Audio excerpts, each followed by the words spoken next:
বিভিন্ন প্রকার রাশি উৎপাদন করছিলাম। যেমন n তম কক্ষপথে ব্যাসার্ধ নির্ণয় করেছি, n তম কক্ষপথে শক্তি নির্ণয় করেছি, বা n তম কক্ষপথে ঘূর্ণায়মান যে ইলেকট্রন তার গতিবেগ আমরা নির্ণয় করেছি। তো আজকে বোরের তত্ত্ব থেকে আমরা আরেকটা অনুসিদ্ধান্ত প্রতিষ্ঠা করব, সেটা হচ্ছে রিডবার্গের সমীকরণ প্রতিষ্ঠা। তো দেখো কিভাবে বোরের তত্ত্ব থেকে রিডবার্গের সমীকরণ প্রতিষ্ঠা করা যায়। ধরো কোন একটা ইলেকট্রন n2তম কক্ষপথে আছে, n2তম কক্ষপথে আছে, সে n2তম কক্ষপথ থেকে n1তম কক্ষপথে ফিরে আসতে চাইছে। n2 কক্ষপথের শক্তি হচ্ছে বেশি, অর্থাৎ এটা উপরে আছে, নিউক্লিয়াস থেকে দূরে আছে, আর n1 কক্ষপথের শক্তি কম, এটা নিউক্লিয়াসের অপেক্ষাকৃত কাছে আছে। এবং ইলেকট্রনটা n2তম কক্ষপথ থেকে n1তম কক্ষপথে যদি ফিরে আসে বা নেমে আসে, তাহলে শক্তি বিকিরণ করবে, যেহেতু n1 কক্ষপথের শক্তি কম। হায়ার এনার্জির কোনো অরবিট থেকে লোয়ার এনার্জির কোনো অরবিটে যদি ইলেকট্রন আসে, তাহলে শক্তি বিকিরণ করে, সেটা আমি আগেই বলেছি বোরের তত্ত্বে। তো আমি ধরে নিলাম n2তম কক্ষপথ থেকে n1তম কক্ষপথে যখন ইলেকট্রনটা আসছে, তখন শক্তি বিকিরণ করছে। যে শক্তিটা বিকিরণ করছে সেই শক্তির কম্পাঙ্ক হচ্ছে নিউ। যে শক্তিটা বিকিরণ করছে সেই শক্তির কম্পাঙ্কটা হচ্ছে নিউ, অর্থাৎ বিকীর্ণ শক্তির কম্পাঙ্ক হচ্ছে নিউ।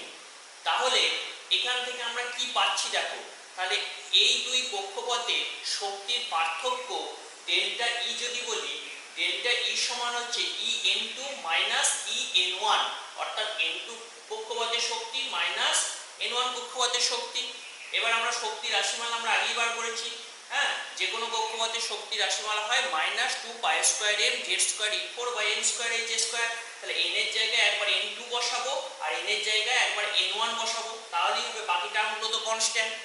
তাহলে দেখো n2 এর জায়গায় বসিয়ে দিলাম 2π²m/z²e4/n2²h², আর এখানে n1 আছে যেহেতু, তাহলে 2π²m/z²e4/n1² n1²h²। এবার মাইনাস সব মাইনাস মানে প্লাস হয়ে যাবে, সেই কারণে এটা প্লাস হয়ে গেল। শক্তির রাশিমালা এমনি একটা মাইনাস আছে, আবার এখানে মাইনাস আছে, তাহলে মাইনাসে মাইনাসে প্লাস হয়ে গেল।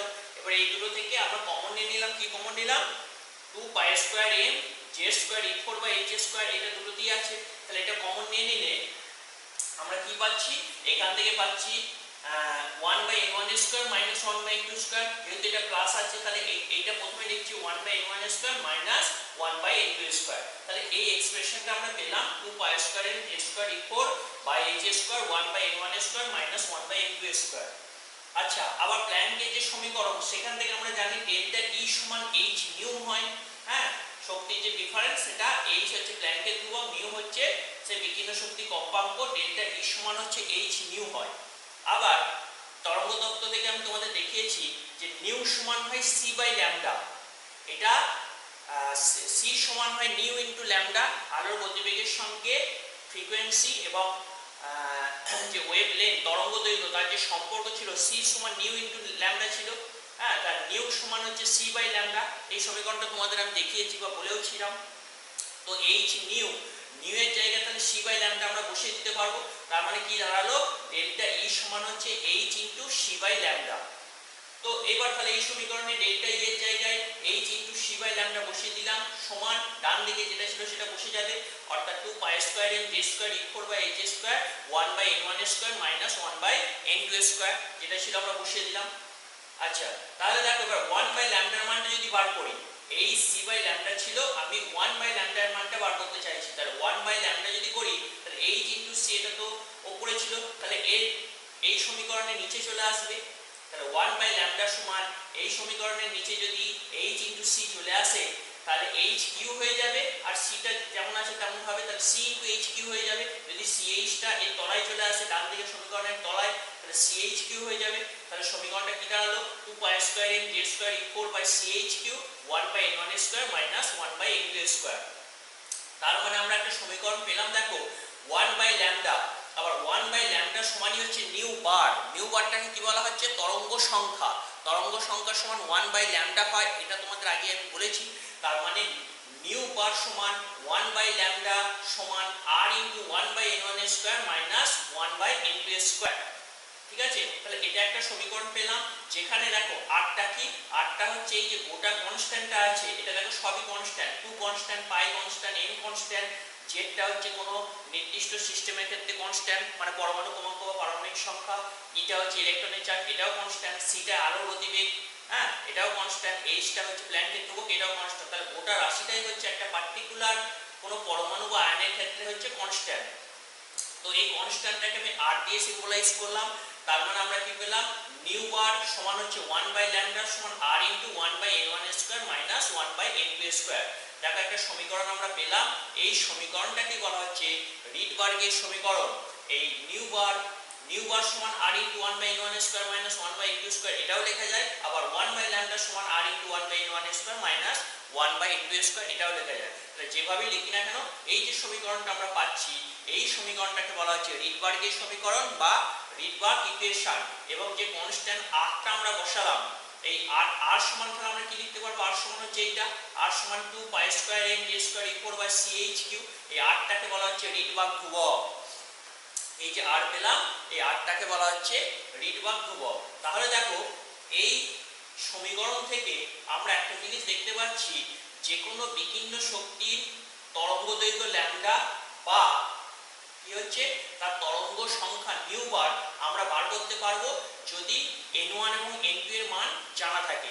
n1টা হচ্ছে লোয়ার কক্ষপথ আর n2টা হচ্ছে আপার কক্ষপথ। তাহলে n1 এবং n2 এর মান যদি জানা থাকে, হ্যাঁ, তাহলে n1 আর n2 এর জায়গায় মানটা বসিয়ে দিলে, আর r এর মানটা বার করা যায়, আমি বার করে দেখাচ্ছি।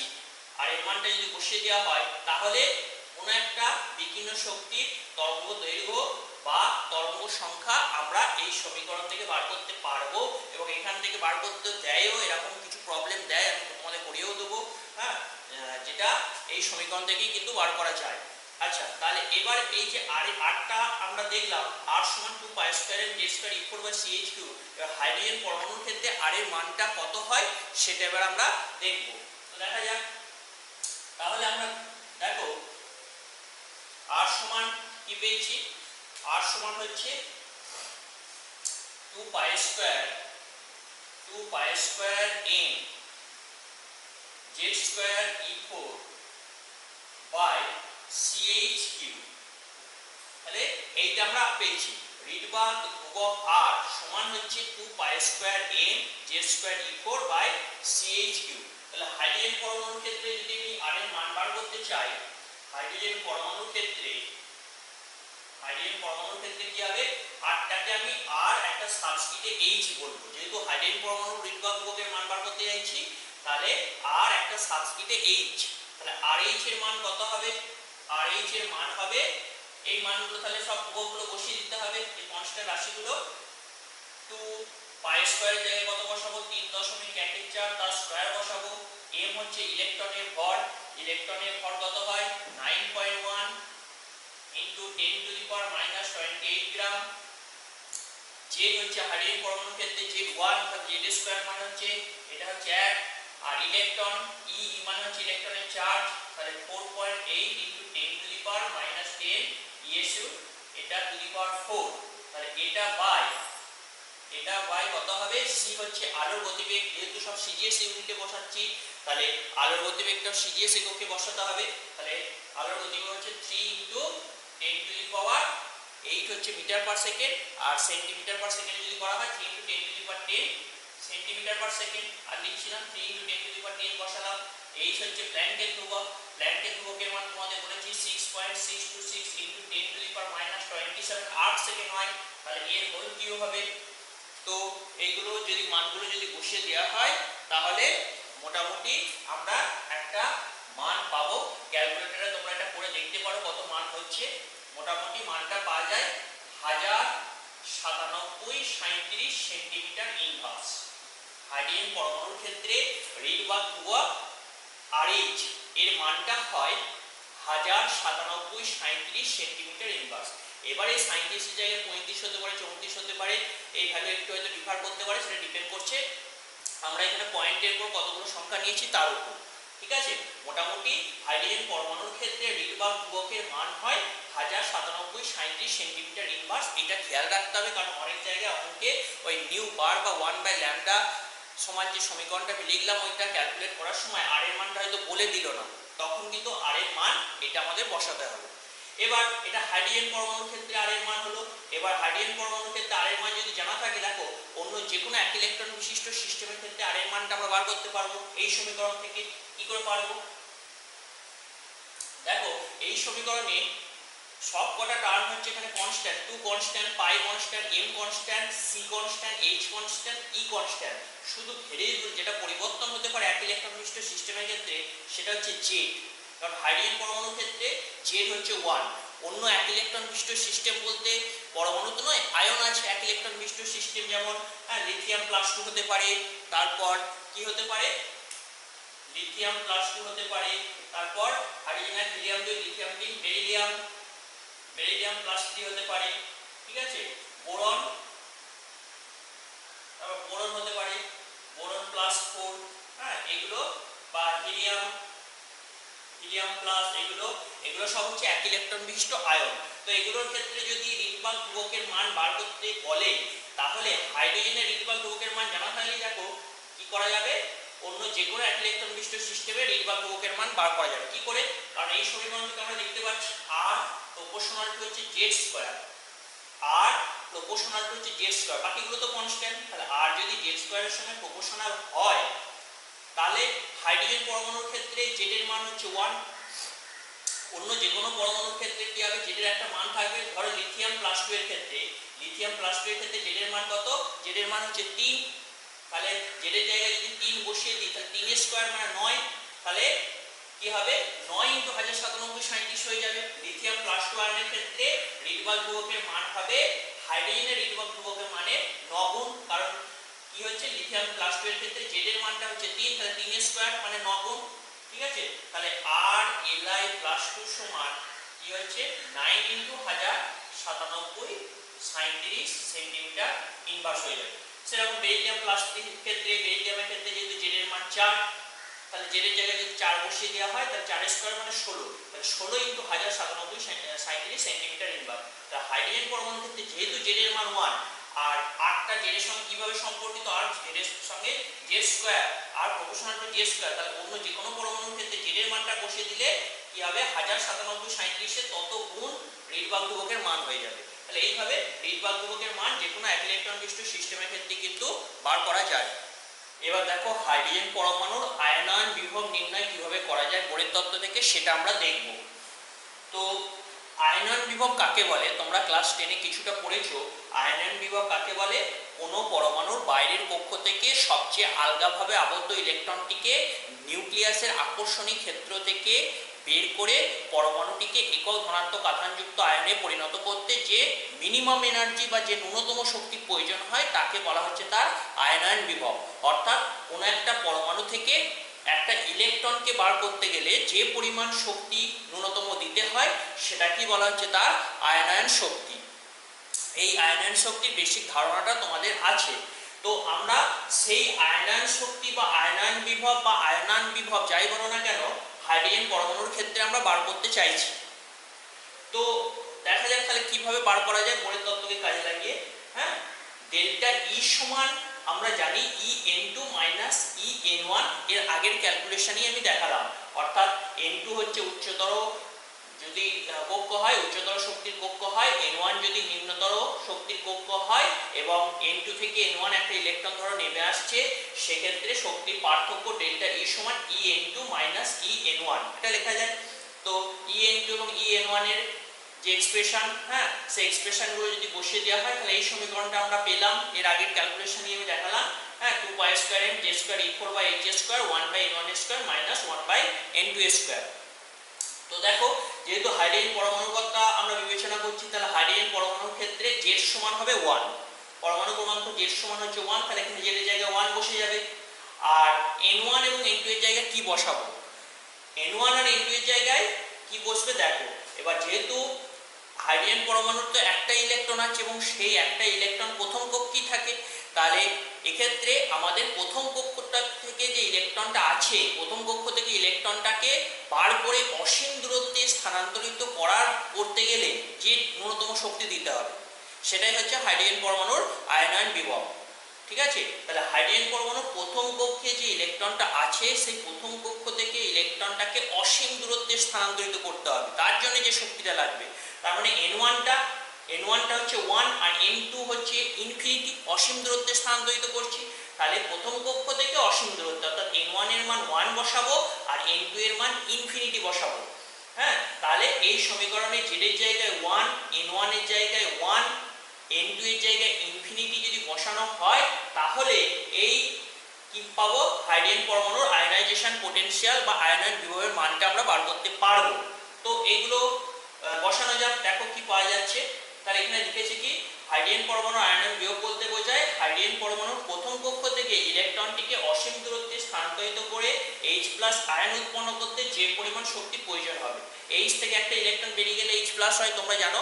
কোনো একটা পরমাণু থেকে ইলেকট্রন যদি একটা বেরিয়ে যায় তাহলে একক ধনাত্মক আধান বিশিষ্ট আয়নে পরিণত হয়। ঠিক আছে, তাহলে এইটাই আমরা লিখে দিয়েছি আর কি।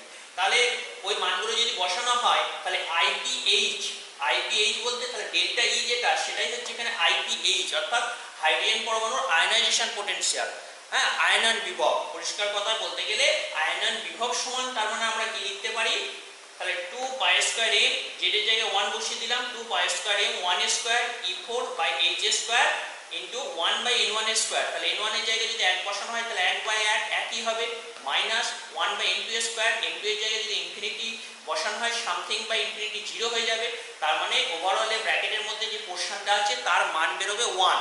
তাহলে সেই কারণে আমি এটা 1 বসিয়ে দিলাম। তাহলে এক্সপ্রেশনটা কি দাঁড়ালো, 2π²m E4/h² ইন্টু 1। এই মানটা দেখো তোমরা বার করেছো যখন কি করেছিলে, যখন হাইড্রোজেন পরমাণুর প্রথম কক্ষে শক্তি বার করেছিলে, এই এক্সপ্রেশনটাই ছিল। দেখবে হাইড্রোজেন পরমাণুর প্রথম কক্ষে শক্তি যখন বার করেছিলে এই এক্সপ্রেশনটাই ছিল 2π²m 1² E4/h²। তো এই এক্সপ্রেশনটা, এই যে এক্সপ্রেশনটা ছিল তার মানও বার করেছিলে, তার মান দেখেছিলে যে 13.54 ইলেকট্রন ভোল্ট হচ্ছে। হাইড্রোজেন পরমাণুর প্রথম কক্ষে যে শক্তি বার করেছিলে সেই এক্সপ্রেশনটা এটা, এবং এর মান বেরিয়েছিল 13.54 ইলেকট্রন ভোল্ট। তাহলে এক্ষেত্রেও কি বেরোবে, 13.54 ইলেকট্রন ভোল্ট, অর্থাৎ হাইড্রোজেন পরমাণুর আয়নন বিভবের মান হচ্ছে 13.54 ইলেকট্রন ভোল্ট। এই 13.54 ইলেকট্রন ভোল্ট শক্তি যদি হাইড্রোজেন পরমাণুতে দেওয়া হয় তাহলে হাইড্রোজেন পরমাণুর প্রথম কক্ষে যে ইলেকট্রনটা আছে সেই ইলেকট্রনটা বেরিয়ে গিয়ে কি হচ্ছে, পরমাণুটা একক ধনাত্মক আধান বিশিষ্ট আয়ন অর্থাৎ H+ আয়ন উৎপন্ন করছে। তো এইভাবে আমরা হাইড্রোজেন পরমাণুর আয়নন বিভবের মান কি হয় ম্যাথমেটিক্যালি আমরা বার করতে পারি। আচ্ছা, এরপর দেখো, কোনো নির্দিষ্ট কক্ষে ঘূর্ণায়মান ইলেকট্রনের প্রতি সেকেন্ডে আবর্তন সংখ্যা। ওই যে ইলেকট্রনটা ঘুরছে নিউক্লিয়াসকে কেন্দ্র করে কোনো পার্টিকুলার অরবিটে যখন ঘুরছে তখন 1 সেকেন্ডে কতবার ঘুরছে, প্রতি সেকেন্ডে আবর্তন সংখ্যাটা নির্ণয় করতে হবে, অর্থাৎ 1 সেকেন্ডে এই গোটা কক্ষটা কতবার ঘুরছে, হ্যাঁ সেটা আমরা বার করতে চাইছি। সেটা বোরের তত্ত্ব থেকে আমরা বার করতে চাইছি যে n-তম কক্ষে ঘূর্ণায়মান ইলেকট্রন প্রতি সেকেন্ডে কতবার আবর্তন করছে। সেই সংখ্যাটা আমরা কিভাবে বার করতে পারবো, খুব সিম্পল ক্যালকুলেশন। n-তম কক্ষের পরিধিটা যদি আমরা বার করে নিতে পারি, হ্যাঁ n-তম কক্ষের পরিধি কি হবে, 2πr। হ্যাঁ, যেহেতু বৃত্তাকার কক্ষপথ আমরা ধরে নিচ্ছি, বৃত্তাকার কক্ষপথের পরিধি হয় 2πr। তাহলে 2π আর এর জায়গায় যে ব্যাসার্ধের মান, যে ব্যাসার্ধের এক্সপ্রেশন আমরা পেয়েছি বোর তত্ত্ব থেকে সেটা বসিয়ে দিলাম, n²h²/4π²n z²। তো আর এর মানটা যদি বসিয়ে দেওয়া হয় তাহলে কাটাকুটি হয়ে যাচ্ছে, 2π কেটে যাচ্ছে, এখানে 2 দুগুণে 4 আর π² ছিল একটা পাই কেটে গেল, তাহলে আলটিমেট যেটা বেরোচ্ছে n²h²/2πm z²।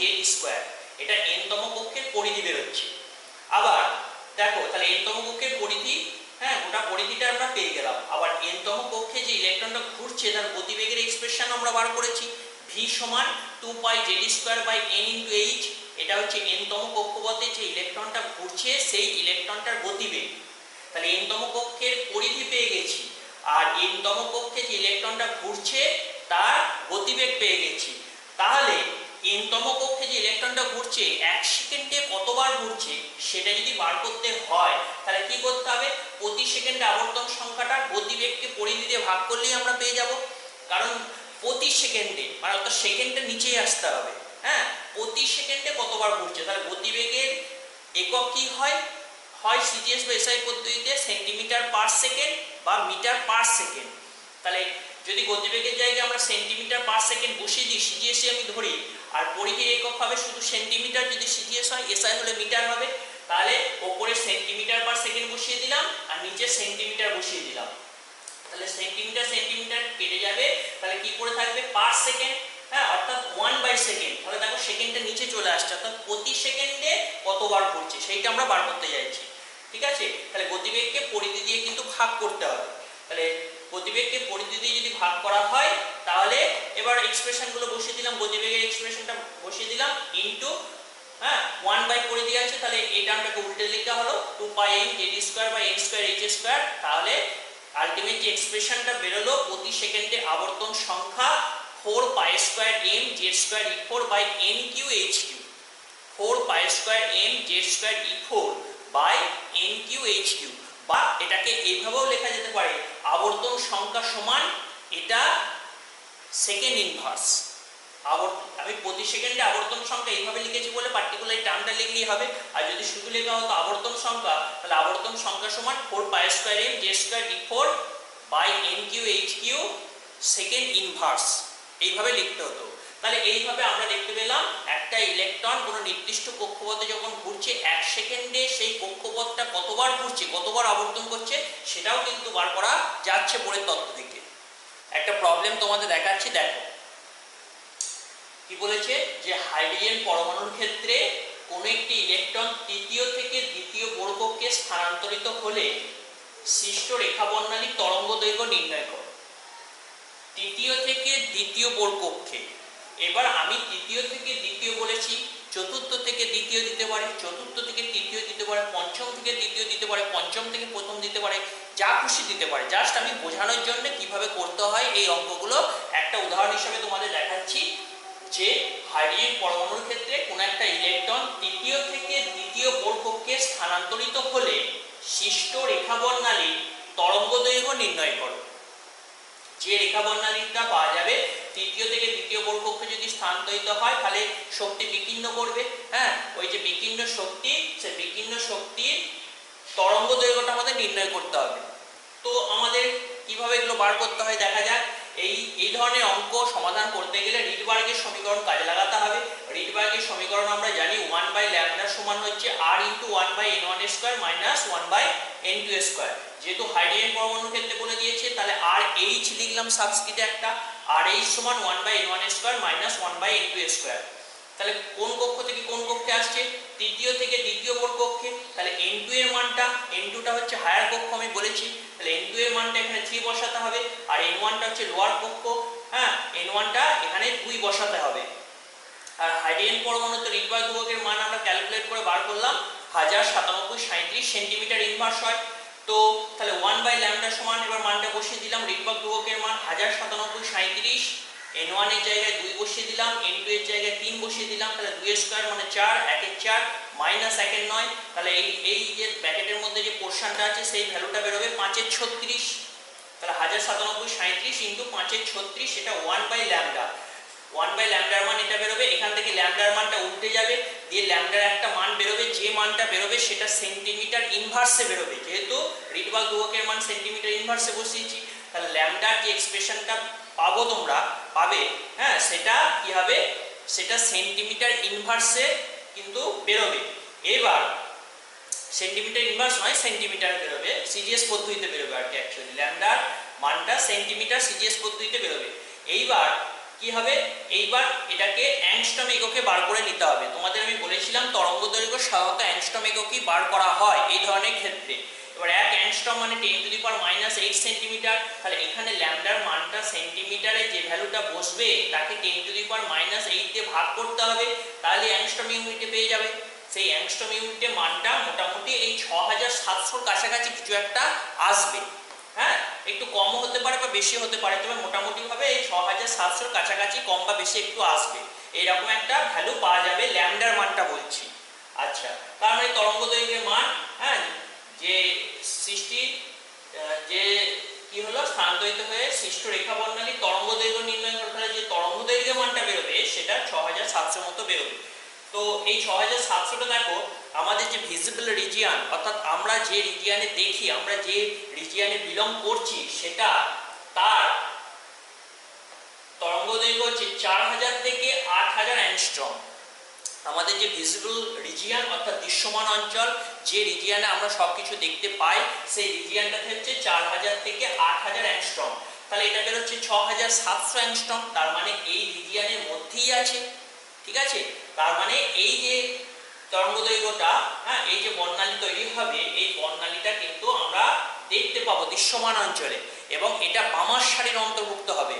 হ্যাঁ, বামার সারিটা সাধারণত দৃশ্যমান অঞ্চলে অবস্থিত। বাকি যতগুলো সারি আছে, বাকি যে 5টা সারি আছে, লাইম্যান, পাসচেন, ব্র্যাকেট, ফুন, হামব্রে, এগুলো সবই কিন্তু দৃশ্যমান অঞ্চলে নয়। কেউ মাইক্রোওয়েভ অঞ্চলে, কেউ ইনফ্রারেড রিজিয়ান অঞ্চলে, এগুলোকে আমরা দেখতে পাই না। কিন্তু আমরা যেগুলোকে দেখতে পাই সেটা হচ্ছে 4000 থেকে 8000 অ্যাংস্ট্রমের মধ্যে যে সমস্ত তরঙ্গ দৈর্ঘ্য বেরোয়, যে সমস্ত বিকিরণের তরঙ্গ দৈর্ঘ্য বেরোয়, সেইগুলো আমরা দেখতে পাবো, সেই বর্ণালীগুলো আমরা দেখতে পাবো, এবং সেটা ভিজিবল রিজিয়ান বা দৃশ্যমান অঞ্চলে সেগুলো অবস্থিত হয়।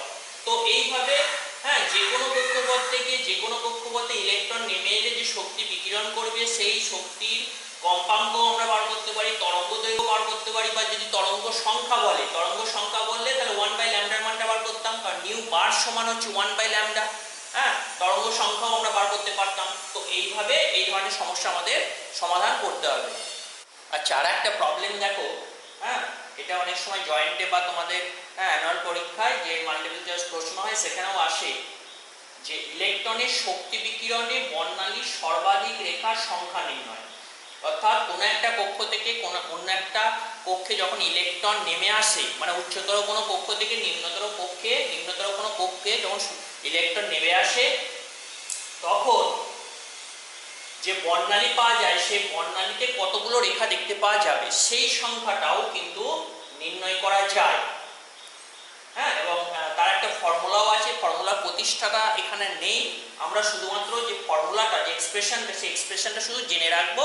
হ্যাঁ, যদি এই টাইপের কোনো প্রবলেম হয় সেটা করতে তাহলে সুবিধা হবে।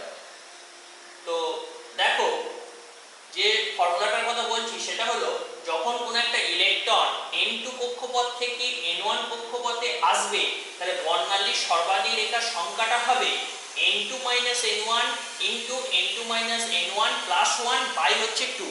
এটা কিন্তু প্রতিষ্ঠা করা যায়। হ্যাঁ, গ্র্যাজুয়েশনে আছে, এটা প্রতিষ্ঠা করা যায়। এখানে আমরা জাস্ট এক্সপ্রেশনটা শুধু জেনে রাখবো, যাতে করে এই সংক্রান্ত প্রবলেমগুলো আমরা করতে পারি।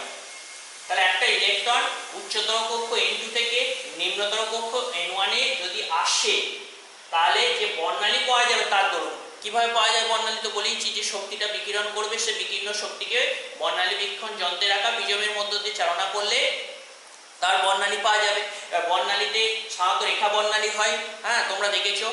এবং রেখা বর্ণালীতে কতগুলো রেখা থাকবে সেই সংখ্যাটা, বর্ণালীতে কতগুলো রেখা থাকবে, রেখা বর্ণালীতে কতগুলো সংখ্যা থাকবে, কতগুলো রেখা থাকবে, সেই সংখ্যাটা কিন্তু ফর্মুলার সাহায্যে বার করা যায়। n2 - n1 into n2 - n1 plus 1 by 2। তো যদি দেখো, একটা আমি রেখা বর্ণালী দেখিয়েছি, এরকম 4খানা যদি রেখা পাওয়া যেতে পারে, 5খানা রেখা পাওয়া যেতে পারে, 3খানা রেখা পাওয়া যেতে পারে, কটা রেখা পাওয়া যাবে সেই সংখ্যাটা কিন্তু এই ফর্মুলা থেকে বার করা যাবে। আমি একটা তোমাদের উদাহরণ দিয়েছি। ধরো 4 নম্বর কক্ষে একটা ইলেকট্রন আছে, 4 নম্বর কক্ষ থেকে 2 নম্বর কক্ষপথে ইলেকট্রনটা নেমে আসছে, তাহলে তার দরুন বর্ণালী রেখায়, হ্যাঁ, বর্ণালীতে কতগুলো রেখা পাওয়া যাবে সর্বাধিক, সেই সংখ্যাটা কিভাবে পাওয়া যাবে, তাহলে n2 উচ্চতর কক্ষ, এখানে n2 এর জায়গায় কত বসাবো, 4 বসাবো, আর নিম্নতর কক্ষ হচ্ছে 2, হ্যাঁ, n1 এর জায়গায় 2 বসাবো, তাহলে সেই যদি 2 বসিয়ে দিই তাহলে মানটা বের হচ্ছে 3। অর্থাৎ n2 = 4, অর্থাৎ 4 নম্বর কক্ষপথ থেকে 2 নম্বর কক্ষপথে যদি ইলেকট্রন নেমে আসে, তার দরুন বর্ণালীতে সর্বাধিক 3টে রেখা আমরা পেতে পারি। 3টে রেখা আমরা পেতে পারি। 3টে রেখা কিভাবে পাওয়া যায় সেটা দেখো, একটু বুঝেও না বিষয়টা। ধরো 1 2 3 4 চারটে কক্ষপথ আমি দেখিয়েছি। হ্যাঁ, এটা 1 নম্বর কক্ষপথ, এটা 2 নম্বর কক্ষপথ, এটা 3 নম্বর কক্ষপথ, এটা 4 নম্বর কক্ষপথ। আমি স্ট্রেট লাইন দিয়ে বোঝানোর জন্য দেখিয়েছি। অ্যাকচুয়ালি তো নিউক্লিয়াসকে কেন্দ্র করে কক্ষপথগুলো বৃত্তাকার থাকে, কিন্তু জাস্ট আমি বোঝাবার জন্য আমি স্ট্রেট লাইন ওয়াইজ দেখিয়েছি। তো এটা 4 নম্বর কক্ষপথে 2 নম্বর কক্ষপথে ইলেকট্রনটা আসার কথা আমরা বলছি। তাহলে দেখো কতগুলো ট্রানজিশন হতে পারে, প্রত্যেকটা ট্রানজিশনের জন্য একটা করে বর্ণালীতে রেখা পাওয়া যাবে। 3টে ট্রানজিশন হতে পারে। হ্যাঁ, 4 থেকে ইলেকট্রনটা 3 এ আসতে পারে, 3 থেকে ইলেকট্রনটা 2 এ আসতে পারে, আবার 4 থেকে ডাইরেক্টলি কি হতে পারে, 2 নম্বরে ইলেকট্রনটা চলে আসতে পারে। 3 রকম ট্রানজিশন পসিবল, যতগুলো ট্রানজিশন পসিবল ততগুলোই কিন্তু রেখা পাওয়া যাবে। প্রত্যেকটা ট্রানজিশনের জন্য একটা করে কিন্তু বর্ণালীতে রেখা পাওয়া যাবে। তাহলে দেখো এরকম ট্রানজিশন হতে পারে 4 থেকে 3 এ হলো, তারপর আবার 3 থেকে 2 এ হলো, তাহলে এখানে দুটো ট্রানজিশন হলো। আবার ডাইরেক্টলি একবারে 4 থেকে 2 এ ট্রানজিশন হতে পারে, হ্যাঁ, সেখানে তার ধরনের একটা রেখা পাওয়া যাবে। তাহলে সর্বাধিক 3টে রেখা পাওয়া যাবে, এর বাইরে দেখো আর কোনো রকম ভাবে কিন্তু সম্ভব নয় 4 থেকে 2 এ আসা। তাহলে এই সর্বাধিক রেখার সংখ্যাটা এই ফর্মুলার সাহায্যে ডাইরেক্টলি কিন্তু বার করা যায়। পরীক্ষায় তো এত ক্যালকুলেশন করে, হ্যাঁ, দেখতে গেলে তো অনেক সময় লেগে যাবে। ধরো বলেছে 7 নম্বর কক্ষপথ থেকে 1 নম্বর কক্ষপথে আসার কথা বলা হয়েছে, তাহলে অনেক রকম পসিবিলিটি তখন থেকে যাবে। তাহলে অত ক্যালকুলেশন করে দেখতে গেলে অনেকটাই সময় চলে যাবে। ডাইরেক্টলি এই ফর্মুলায় ফেলে দিলে কিন্তু অ্যান্সার বেরিয়ে যাবে। তো এটাও একটা খুব গুরুত্বপূর্ণ জিনিস, বোর্ডের তত্ত্ব থেকেই এটা কিন্তু বার করা যায়।